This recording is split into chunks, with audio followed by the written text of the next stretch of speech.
పిల్లలకి హెల్తీగా ఇంట్లోనే ఇట్లా టేస్టీగా కుల్ఫీ చేసి పెట్టండి. నేను ఈ గ్లాస్‌తో 2 గ్లాసెస్ మిల్క్ తీసుకున్నా.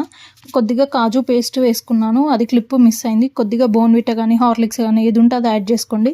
ఇప్పుడు ఈ నవోతులని ఇట్లా పౌడర్ పెట్టి పెట్టుకున్న. చక్కెరకి బదులు ఇది యూజ్ చేస్తున్నా. మీరు చక్కెర పౌడర్ అయినా యూజ్ చేసుకోవచ్చు. 2 యాలకులు దంచి అది యాడ్ చేసుకోండి. నెక్స్ట్ చాప్డ్ డ్రై ఫ్రూట్స్ వేసుకోండి. పిస్తా, బాదం ఏదైనా చూడండి ఎంత థిక్‌గా అయిందో. ఇప్పుడు చల్లారిన తర్వాత ఇట్లా గ్లాస్‌లోకి ట్రాన్స్‌ఫర్ చేసుకోండి.